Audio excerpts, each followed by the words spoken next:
खाने का काम बचा हुआ था वो भी मैंने कंप्लीट कर लिया है।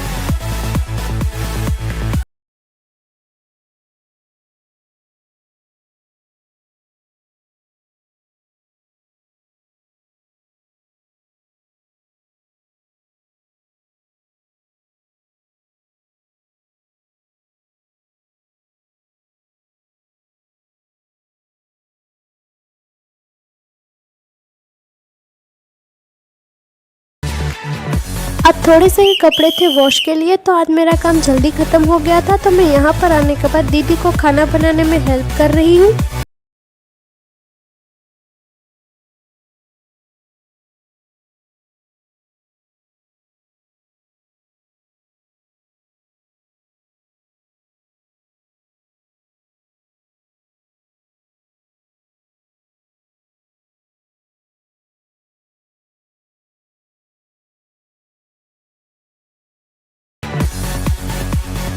और आज की हमारी लंच थाली में है मूंग की दाल, रोटी, आमरस और ठंडी ठंडी मसाला छाछ।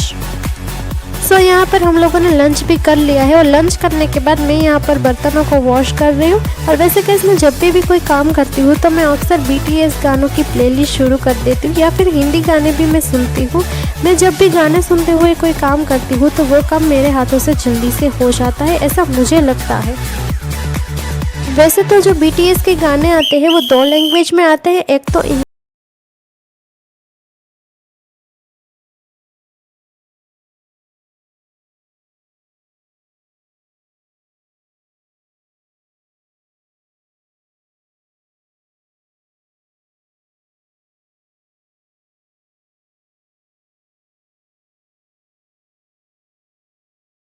गई थी यहाँ पर भगवान जी की पूजा करने के लिए। और जब तक मैं भगवान जी की पूजा कर रही हूँ तब तक दीदी यहाँ पर बालकनी में प्लांट्स को पानी दे रही है।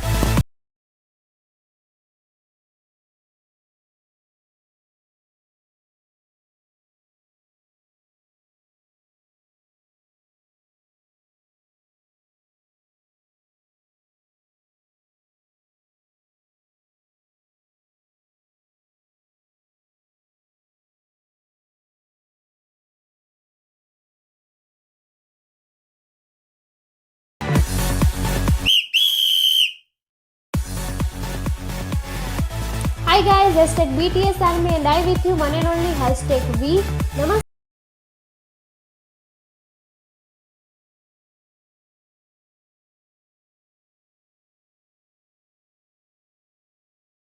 2025 के आसपास अयोध्या में सरयू नदी के तट पर अयोध्या की जो राजकुमारी थी, राजकुमारी सूर्य रत्ना, उनकी प्रतिमा को वहां पर स्थापना की गई है।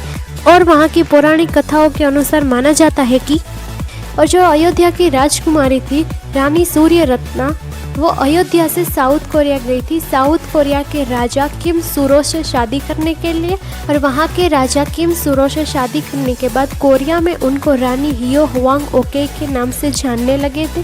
और गाइस, मुझे नहीं पता कि ये सच है या फिर लोग ऐसे ही कहते हैं, लेकिन जहाँ तक मैंने सुना है वहाँ तक लोगों का मानना ये है आज भी साउथ कोरिया में जिनकी सरनेम किम होती है वो राजा किम सूर्या और रानी सूर्य रत्ना के वंशज मानने में आता।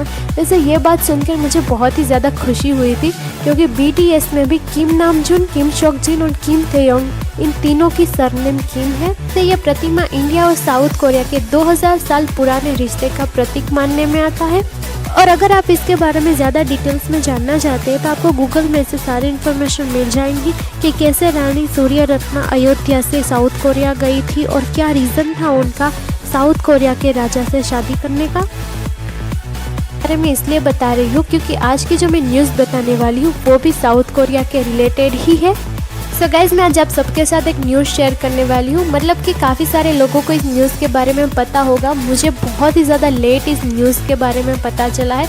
उसका रीज़न ये है कि मैं कोई और सोशल मीडिया ऐप का यूज़ नहीं करती, इसलिए मुझे इस न्यूज़ के बारे में बहुत ही ज़्यादा लेट पता चला है।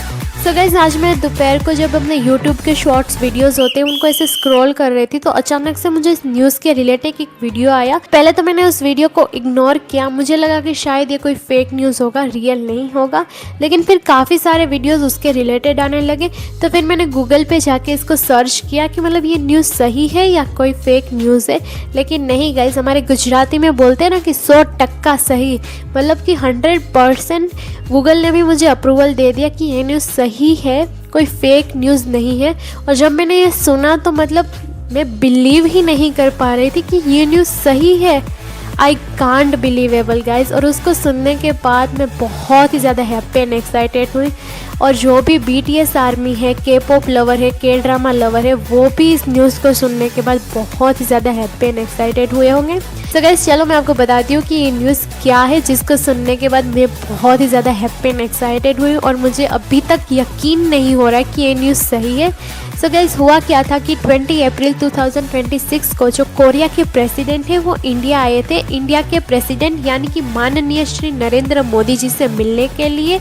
और हमारे जो इंडिया के प्रेसिडेंट हैं उन्होंने काफ़ी सारी स्पीच दी थी, अगर आप लोगों को टाइम मिले तो आप देख सकते हैं।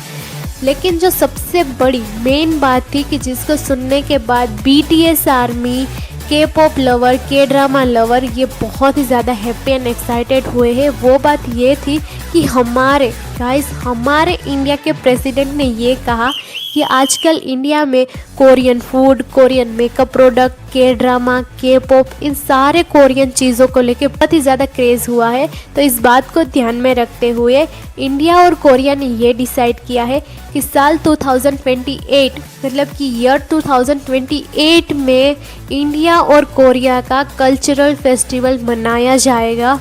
सो गाइज़ ये बहुत बड़ी बात है कि खुद इंडिया के प्रेसिडेंट ने ये बात बोली है कि 2028 में इंडिया और कोरिया का कल्चरल फेस्टिवल मनाया जाएगा। मतलब अभी डेट रिवील नहीं हुई है या फिर किस जगह पर ये होगा ये कुछ भी डिसाइड नहीं हुआ। हमें एक होप मिली है कि BTS इंडिया आ पाएंगे, जो कि एक बहुत बड़ी बात है। मतलब जब मैंने इस न्यूज़ को सुना था तो मैं तो बहुत ही ज़्यादा शॉक्ड हो गई थी। मतलब मुझे अभी भी यकीन ही नहीं हो रहा है कि ये न्यूज़ सच है, लेकिन 100% सही न्यूज़ है। BTS आर्मी है, K-pop फैन है या फिर K-ड्रामा लवर है, उनके लिए वो एक होप मिली है कि फाइनली उनके फेवरेट एक्ट्रेस, आइडल या फिर BTS फाइनली इंडिया आएंगे। तो ये बहुत बड़ी बात होती है और ख़ुद ये इंडिया के प्रेसिडेंट ने बोला है तो मतलब ये बहुत बड़ी बात होती है। मतलब मैं तो बहुत ही ज़्यादा हैप्पी एंड एक्साइटेड हूँ। मतलब मैं बता नहीं सकती कि मैं कितनी खुश हूँ इस बात को सुनकर, क्योंकि जब BTS का वर्ल्ड टूर अनाउंसमेंट हुआ था तो उसमें इंडिया का नाम नहीं था। तो काफ़ी सारी इंडियन BTS आर्मी बहुत ही ज़्यादा सैड हो गई थी। लेकिन फाइनली गाइस हम लोगों ने जो इंतज़ार किया है BTS का इंडिया आने का, शायद वो 2028 में पूरा हो सकेगा, क्योंकि अब तो ये बात खुद इंडिया के प्रेसिडेंट ने बोली है। सो गाइस जो K-ड्रामा लवर है, K-pop लवर है और जो BTS आर्मी है उनको तो 2028 का वेट रहेगा। मुझे भी 2028 का वेट रहेगा कि तो गाइस देखते हैं चलिए कि आगे 2028 में किस डेट को और किस जगह पर ये होगा। मतलब अभी तो कुछ भी डिसाइड नहीं है। तो पर क्या कहते हैं ना कि होप मिली है, मतलब एक आशा की किरण हमें दिख रही है कि BTS इंडिया आएंगे। सो मैं तो बहुत ही ज़्यादा हैप्पी एंड एक्साइटेड हूँ इस बात को सुनने के बाद। और ख़ासकर इस बात को सुनने के बाद खुशी इसीलिए इतनी मिलती है कि क्योंकि ये इंडिया के प्रेसिडेंट ने खुद बोला है। तो देखते हैं गाइस कि आगे क्या होता है 2028 में। और 2028 का वेट तो BTS army, K-pop lover, K-drama lover सभी को रहेगा और मुझे भी रहेगा। सो चलिए गाइस आज का व्लॉग यहीं पर एंड करते हैं। आज के लिए बस इतना ही। और अगर आपको आज का व्लॉग पसंद आया है तो व्लॉग को लाइक कीजिए, शेयर कीजिए और मेरे चैनल को सब्सक्राइब कीजिए। मिलते हैं ऐसे नए इंटरेस्टिंग व्लॉग के साथ। तब तक के लिए stay safe, stay healthy, always be happy. Bye bye, see you soon and सारंगेयो।